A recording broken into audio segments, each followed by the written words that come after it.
안녕하세요, 코인크래프트입니다. 2009년 스마트폰 유저들은 앱스토어를 통해 처음으로 앱이라는 개념을 접했습니다. 그때는 그 누구도 예상하지 못했습니다. 작은 게임 하나, 메모 앱 하나가 수조원 규모의 산업을 만들 것이라고요. 그리고 지금 이더리움을 중심으로 한 암호화폐 산업 위에서 그런 일들이 벌어지고 있습니다. 탈중앙화된 세계, 누구나 앱을 만들 수 있고 누구나 참여할 수 있으며 누구에게도 허락받을 필요가 없는 이 생태계. 누군가는 거품이라고 말합니다. 하지만 진짜 기회는 늘 의심받는 시기에 등장합니다. 마치 2009년 앱스토어 강풍이 불기 시작했던 그때처럼요. 오늘 영상에서 현재 이더리움을 중심으로 한 암호화폐 산업이 2009년 앱스토어 강풍이 불기 시작한 그때와 어떻게 비슷한지 여러가지 데이터를 중심으로 그 이유를 설명해 보도록 하겠습니다. 지금 이더리움은 마치 앱스토어의 2009년과 같습니다. 아직 기술적으로는 초창기 단계입니다. 하지만 가능성은 이미 폭발 직전에 있죠. 2009년을 떠올려 보세요. 아이폰이 세상에 나온 지 겨우 2년, 앱스토어는 겨우 출시 1년차, 어플리케이션의 수도 2만 개가 채 되지 않았습니다. 지금과 비교하면 약 100분의 1 수준이었죠. 그 시절 사람들은 말했습니다. 재미있는 앱 몇 개 깔리는 플랫폼이잖아. 저게 과연 수익이 나겠어? 지금의 이더리움도 다르지 않습니다. 디파이나 NFT밖에 없잖아. 트래픽은 많던데 실제 유저가 있긴 한 거야? 그런데 말입니다. 2009년의 앱스토어를 떠올리면 이 말들이 얼마나 짧은 시야였는지 금방 알 수 있습니다. 2009년 전 세계는 금융위기의 충격에서 헤어나지 못하고 있었습니다. 사람들은 모두 현금 확보를 외치며 기술보다 생존을 고민하던 시기였죠. 하지만 바로 그 시기, 한 세대를 바꿔놓을 기술 기업들이 조용히 등장합니다. 우버, 왓츠앱, 인스타그램. 위기가 끝나기도 전에 시장에 나왔고 몇 년 뒤엔 세상을 장악했죠. 모두가 불확실성 회피를 외치던 시절, 조용히 등장한 이 기술들은 그 위기 이후의 판을 통째로 바꿔놨습니다. 지금의 이더리움도 바로 그런 시점에 와 있습니다. 모두가 떠나는 시장, 아무도 보지 않는 곳에서 조용히 깔리는 기반 기술, 그리고 그 기반 위에서 다음 세대의 우버와 인스타그램이 이더리움 위에서 태어날지도 모릅니다. 2009년 앱스토어에 올라온 앱들의 대부분은 개발자 한 명이 만든 실험적인 작품들이었습니다.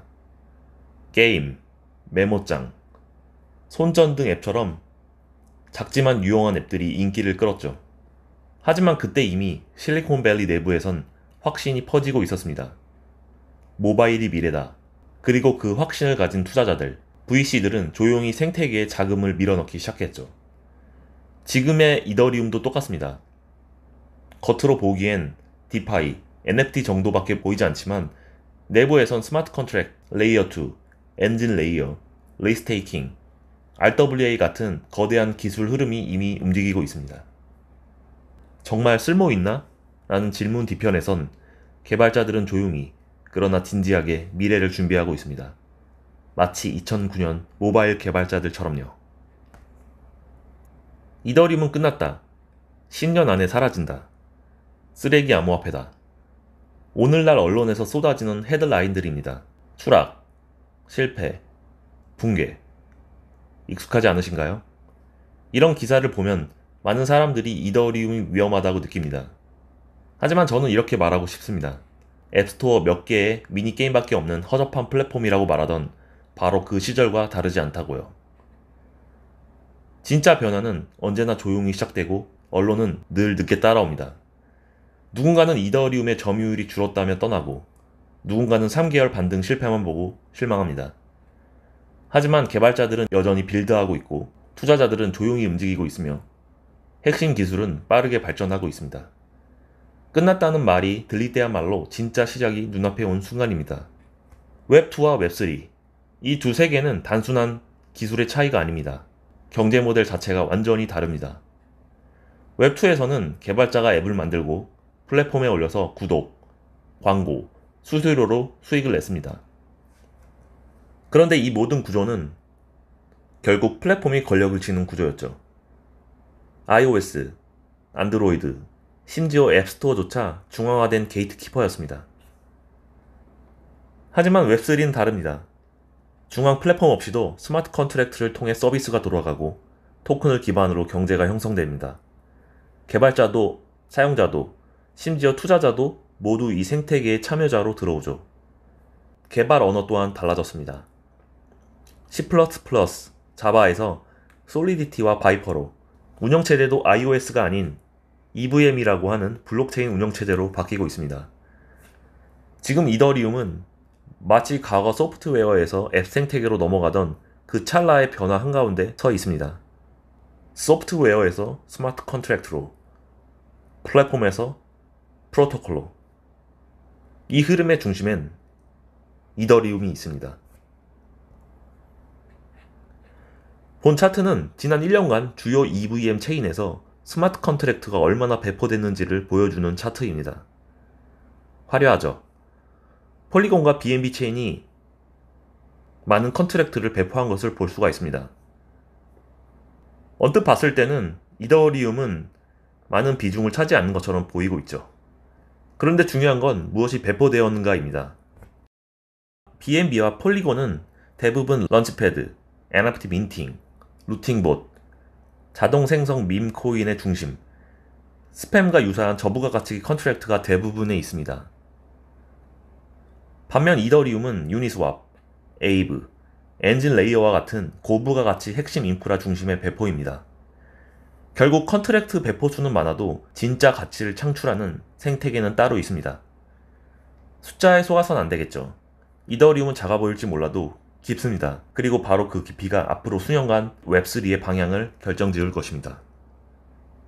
2025년 현재 애플 스토어에는 약 180만 개의 앱, 구글 플레이에는 약 250만 개의 앱이 올라와 있습니다. 반면 이더리움 생태계에 존재하는 D앱은 고작 4,000개에서 5,000개 수준, 비율로 따지면 500분의 1도 채 되지 않습니다. 이게 의미하는 것은 단 하나, 지금의 이더리움은 인터넷 초창기, 스마트폰 초창기 상태와 같다는 것. 대부분의 D앱은 아직도 디파이, NFT, 게임에만 집중돼 있고 범용적인 웹3 애플리케이션은 거의 등장하지 않고 있습니다. 이건 곧 아직 아무도 차지 않은 공간이 거의 전부라는 뜻이기도 합니다. 앱스토어가 폭발하기 전이었던 2009년처럼요. 자, 마지막으로 진짜 현실을 숫자로 보여드리겠습니다. 전 세계 웹2 개발자는 약 2,700만 명, 반면 웹3 개발자는 고작 22,000명, 그중 이더리움 생태계에서 활동 중인 개발자는 겨우 5,800명입니다. 다시 말해 이더리움은 웹3 안에서는 약 25%의 비중을 차지하고 있지만 웹2 전체와 비교하면 0.02% 밖에 되지 않는 수준이라는 것입니다. 이건 무슨 뜻일까요? 아직도 대다수의 개발자들은 웹3에 발도 들이지 않았다는 것. 이더리움은 커 보이지만 사실은 거대한 시작점일 뿐이라는 것. 지금 우리가 보고 있는 이더리움 생태계는 스마트폰도, 앱스토어도, 유튜브도 없던 2005년의 인터넷과 비슷합니다. 그런데 그걸 먼저 알아본 사람들이 다음 세대의 구글, 메타, 애플을 만들었죠. 이더리움은 지금 앱스토어의 2009년입니다. 아직 아무도 제대로 보지 않은 그 시점. 그 누구보다 먼저 이해한 여러분이 다음 판을 준비할 사람입니다. 지금 이더리움을 이해한다는 것은 미래 인터넷의 기회를 가장 먼저 읽는 사람이라는 뜻입니다. 그 누구보다 먼저 보고 가장 조용한 순간에 움직이는 것. 지금이 바로 그런 사람들의 시간입니다. 감사합니다.